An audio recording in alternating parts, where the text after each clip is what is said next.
As lovers of video games, we're no strangers to enjoying a good space battle. But have you ever stopped and wondered about the physics of actually exploring other worlds in our solar system? How would differing otherworldly factors affect you boldly going where no one has gone to void punch an alien before? Well, you're in luck, because this week we have returning writer and Star Trek science consultant Aaron McDonald to explain how science combat might function, or not function, on the instances of Venus, Mars, and Earth's moon from the first installment of the looter shooter series Destiny.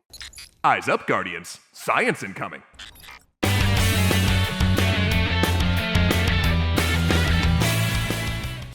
When the Traveler showed up in the first Destiny's version of our solar system, it and Bungie sure had a lot of sci-fi heavy lifting to do. You know, before humanoid creatures could run around these heavenly bodies, blasting alien loot pinatas and farming multicolored geometric shapes from a glitched cave. 2014 was a simpler time. But since a million deaths were not enough for Master Rahul, maybe some science facts about the moon would make him happy. The moon in our current reality and time has 1/6 the gravity that Earth has. And we've all seen what it looks like when the astronauts bounced around in that lesser gravity. When you jump with the same effort you would on Earth on the moon, you'll move 6 times higher vertically, and it will take you 6 times as long to come back down. Now that's all well and good, and kind of fun when not at war. But what happens if you're involved in a high-stakes lunar battle, and you, let's say fire a rocket at a hive ogre? Well, whenever you fire a kinetic weapon, our old pal Isaac Newton, also probably a Guardian, pokes his head in and reminds us that every action has an equal and opposite reaction. Since the moon has much lower gravity, the kickback from a kinetic weapon is going to push you backwards a lot. And even if the weapon itself somehow counteracts that force, since the moon is about 1/4 the size of the Earth, there's also a not so unreasonable chance that your rocket misses the target, goes into orbit around the moon, and then it meets you on the other side. Guardian down. However, in Destiny, the Guardians, sans special jumpy powers, seem to walk around on all of the game's planets as if they have 1G, or the equivalent to what the gravity is on Earth. So it's not too much of a stretch to think the Traveler would have had to massively increase the density of the moon in order for it to have equivalent gravity to the Earth. Either that, or the Hive used some seriously magical gravitational powers when they created the Hellmouth. Oh my gosh, Zoe! There are wizards on the moon! Okay, so the Traveler, or other magic users, had to have somehow increased the density of the moon in order to change the gravity that we all play the game in. Fair enough. But that's not the only trick that would have to be pulled off to fight in that same way elsewhere in our solar system. Take Venus, for example. Venus's gravity is 90% of what Earth's is. So the idea that you could walk on, or even drive one of those pre-wrecked Venus space cars around the surface almost normally makes perfect sense. Maybe there isn't as much godlike work to be done on all these planets after all. But hold on. If Venus and Earth are so similar, why aren't we currently cruising around in our own Venus space cars on the surface right now in real life? Well, the true obstacle we would need to overcome with Venus is its atmosphere.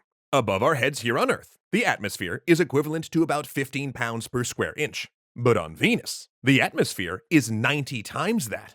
Yeah, Venus's atmosphere is heavy, and essentially makes it impossible for us to do anything on its surface. In fact, the first time IRL that we tried to land a probe on Venus, without understanding exactly how dense the atmosphere is, the probe collapsed in on itself before it made it all the way to the ground.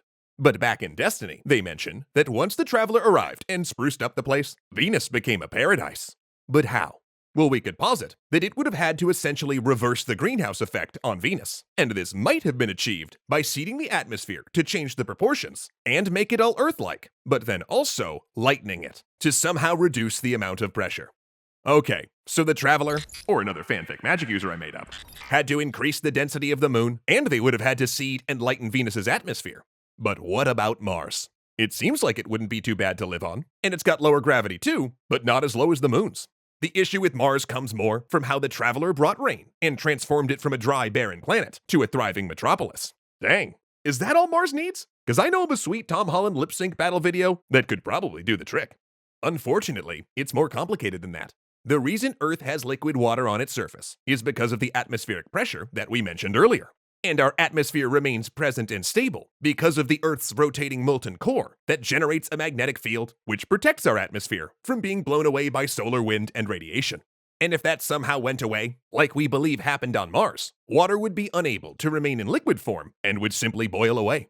So like how the Traveler magically had to thin the atmosphere on Venus, it must have also had to have generated a magnetic field for Mars, maybe by melting parts of its interior, And once it could be protected, introducing a new atmosphere to sustain water.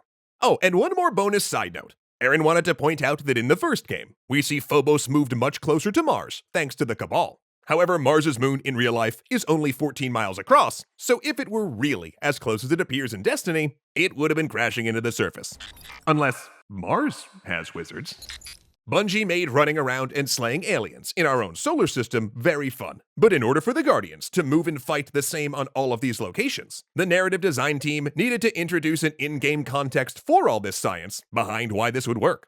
Enter the Traveler, with the job of increasing the density of the moon, seeding and lightening Venus's atmosphere, and melting the interior and introducing an atmosphere to Mars. Which is a ton of theoretical work, but I guess any team who also invented the grind to acquire the Black Spindle knows all about that. I'm not bitter 6 years later. So what's your favorite location in Destiny? Or are there any planetary bodies you think it would be cool to figure out the science of how we could eventually traverse them? Let us know in the comments below. And maybe one day in a future episode, we can all attack that scientific darkness by presumably casting Magic Missile. Legendary thanks to Ahmed Ziad Turk, Alicia Bramble, Casey Mustia, Dominic Valenciana, Gunnar Clovis, Kyle Murgatroyd, and O'Reels1 for helping to make this show possible.